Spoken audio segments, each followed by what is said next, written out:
world, it's Silly Girl Carmen. Thank you for joining us for episode 44 with Joanna Magik. Let's jump right in and get to know Joanna and what she's been up to. Enjoy this interview and fabulous mix from Joanna Magik. Hey, what's up, everyone? It's Silly Girl Carmen. I'm happy to be sitting here on Zoom today with Joanna Magik. How are you doing? Hey, Carmen. So good because things are reopened and there's just a lot of energy around, going from like a period where there was not a lot of energy going around. So for context for your viewers, hey, everybody. I live in Canada and our province just reopened fully, no restrictions after the pandemic. So we've gone from all the rules to no rules overnight, pretty much. So I'm feeling good with really appreciating coffee. Yeah. How you doing? I'm doing well. Yeah. Well, I was going to ask that too. Where are you originally from and where are you based now? Are you from Calgary, which is on the western side of Canada, north of Montana. And it's a city of about 1 million. So I've been here for a long time. I was born in Europe, but I've been living here based out of this part of Canada for a long time. And it's a great music scene here. I've been involved in the music and sport scene, which are that's my personality, is sport and music kind of merged. So I've been involved in the music scene here from the late 90s, early 2000s, a really long time. So it's cool to see things come back around and see how things are evolving. But deep history here. Actually, Diplo played his first Canadian show in this city, which is really that's awesome. Dope. Yeah, that's good to know. So maybe that's why he's into all the Western stuff. It's like he's like tapping into the old Canadian visit. Right. Anyways, that's funny. We're going to jump right into this for your interview. I enjoyed listening to your new track as I was getting to know you and your work a little more every day that you released last month. Great club dance energy. Can you tell us a little more about this release? How was the creative process as a producer? Yeah, thanks. I got to play Everyday You for the first time on the dance floor on Thursday night at Badlands Music Festival. And I was so nervous because it hadn't had a dance floor debut. It's had a Twitch debut. Right. And I'm especially grateful to the Femme House Collective crew. We can get into that later. So I'll just answer the question first. So Everyday You, so first time on a dance floor, and it was like someone had poured a little bit of gasoline on the fire. Like it was the reaction I was hoping for. You're pressing your fingers. So that was really nice to see that result in your work. So my goal when the pandemic hit was to double down on music and get into music production.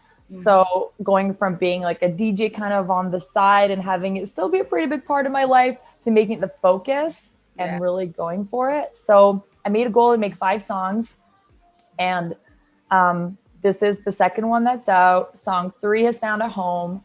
Song 4 and 5 are in the wings. So I'm so grateful that it worked out. It's a vocal chop of an MIA clip.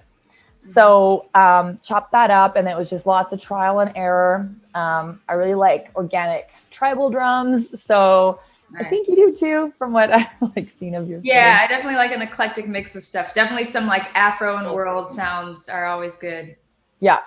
I love that stuff. I love that stuff on a dance floor. So, and I also, being in the crowd for so many years, I know what I want to dance to, what gets me pumped. So Everyday You evolved from that. I just love that it's the name of it. I wanted it to celebrate just who you are on the regular, how you just show up on the day-to-day, and also the work that you do every day matters so much, like your daily routine versus how you show up occasionally. Right. So I want the names of all my songs to have some sort of positive message. So, and it was amazing that Box of Cats picked it up. So I don't know if your viewers know Box of Cats. It's a label out of Australia, Kyle Watson's label, Longo's label. Really amazing group involved in that label. So it was released on Box of Cats, and I just can't believe like what 18 months ago to now, the growth. I'm so grateful for the time and the focus to make this music. And it's very weird to have your music out there. Yeah, that's And have exciting. people listen to it. And yeah, Yeah. it's exciting. And I don't think some people understand, like who've known me for a long time, they're like, oh, that's a song. You're like, well, it was made by me. And they're like, Right. Now it's literally your music and yeah, it all goes together. Yeah. That's very cool. And I'm glad to hear that you took advantage of the time, like to you'd be like, all right, this is the shutdown. Let me get into all this. I think that was important for a lot of artists to just capitalize off of I better start creating, stay in the mode. And you came out with some yeah, gems. So that's awesome. All right, yeah. let's jump into your second question. Can you tell us more about It's Club Sweat? I saw that on your Instagram. It sounds like a really cool concept. What can you tell us about that? Yeah. I'm so glad you think it's cool. Like I was so nervous to put that out because it's you it can come across weird to say I have cool music to give you for your fitness classes. Like who am I to be a judge? I mean, like DJs have an ear and producers have an ear, and I guess they are an authority if there is one, but it was you know, so okay, It's Club Sweat is music for the fitness space. And I was really into sports growing up, and I was a professional in sports for a long time. And the sports world that I was in, music was a big part of it. Music's always been a big part of my life. So wherever I went, it would always be those two elements. So when I was a coach, and then when I started teaching fitness, like training, spin, boxing, music was such an important motivator for me. And I found that, you know, every studio I'd go to, gym, the music would be a little rough. It would just be a little outdated. There wasn't a big focus on curating it. So I started to become known for my soundtracks in my classes, and people felt like they were at a rave or they were at the club. Yeah. And so, which is a great way to learn music. So when I DJ, a lot of stuff I use in my classes. So I really appreciate fitness for that. Mm-hmm. So It's Club Sweat evolved from that. It's a music service for fitness instructors. And I don't just upload the songs to the database. I know what they're going to use it for. So I know what they're going to use it for, in the sense that they're likely teaching a spin class, like a Soul Cycle type class, or a boxing class that's to the beat, like at Rumble. So the folders are organized for all the parts of class. So you don't have to do any work as an instructor. It's all like delivered for you. It's like a DJ record pool for fitness people, but really curated from song 1 to the end. It's like building your set for you. Yeah. Imagine if you could go somewhere and have a set built, like, all right, I'm playing this like demographic small club in this part of the country, and you could just get a set. Yeah, that'd be no work, but it might be a service soon for some people. Yeah, like an AI. Yeah, that's really cool though. I can agree with you that I think when I've gone to classes or gyms, it's like, see, every now and again, it's like, okay, that's a cool tune, but it's like if you have the right music to carry you through something, that energy just matches when you're in the zone. So like, yeah, good music is important. So yeah, I think that's great that you put that together. And then obviously, like you said, you were already in the position of knowing how to train and like bring that energy. So it's like, we need the right music for this. I love that. And also the journey. So I love the emotional journey you can create through music and fitness, where people actually feel like an emotional release at the end, similar to like how you would play a room. You're the first song you use through to like how you peak it. So it's helped me in DJing for sure. Yeah. Although the music I use in fitness is more of a turn up than what I DJ. So I wouldn't really DJ drum. I would love to DJ drum and bass, but I don't really do drum and bass. I don't really play trap. Although tonight I'm doing all genres, and I will be playing all those things I just said I don't play. But in general, it's mostly, house. I feel you, yeah. But yeah, sometimes it'll be those random, I'm kind of the same way. I wouldn't call myself a drum and bass DJ, but there's some tunes, it's like, I got to get this in here. It just feels good. It's high energy. The club will love it. Like, sometimes it's a little bit of everything for sure. And you're from Detroit, so you have, like, I feel like there's this credibility around, just being from a certain part of the country. And if you're from Western Canada and you're getting into, like, techno, or if you're starting to get into drum and bass, like the UK is the authority on that. Like, how is this Canadian gonna fit in? So maybe there's a bit of that you have to like break through, but it's so fun and it's music. So yeah, I do feel you on that. Yeah, there's like the people that are like known for, Detroit's like we have the mavens of like techno and that original sound. So it's like, you gotta at least know how you're gonna work it. You don't want to, do anybody a disservice. Yeah. So I know you brought this up a little bit, that you had a sports background. I read that you used to be a pro snowboarder. Do you still do this, or do you even have time to still do this? And how did you even learn or get started into that in the first place? Have you ever been snowboarding? Or I have not. Okay. No. Like never been on a mountain. No, my brother has been skiing and snowboarding. I just haven't touched that place yet. I don't know. I haven't tried yet. Well, the mountains are beautiful, beautiful Rocky Mountains are an hour away from where I'm based. So it's really in your face. But that being said, the city looks a lot like Denver. So you can just stay in your city bubble and never touch the mountains. But they always drew me. And I loved the scene around snowboarding. So I toyed around with skateboarding when I was really young. And then that was like the gateway drug to snowboarding, skateboarding. And this is in the 90s. So long ago. And the first snowboard shops were just opening in the 90s. It's not that old of a sport. So it was cool to see its evolution. And I think I just love the lifestyle that it represented. So a little bit rebel culture, counterculture, music was a big part of it. You'd listen to certain bands and you would see snowboarding or skateboarding in their videos. Like Beastie Boys would be a popular example of that. So I was just drawn to it, didn't overthink it. And then I really fell in love with it. So I started competing in it. That's really cool. At an old age. So I'm definitely an older DJ and getting in the game older. And I started snowboarding old. So I started snowboarding around 18, 20 years old. And I'd never been on snow before that. So you are never too old to start it up. And I was competing within 2 years.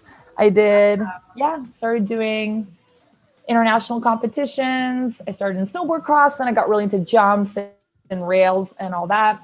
I started a snowboarding business. And then I retired because I got to the point where you had to hit massive jumps. Like we were living in Mammoth at the time, Mammoth Lakes near Los Angeles.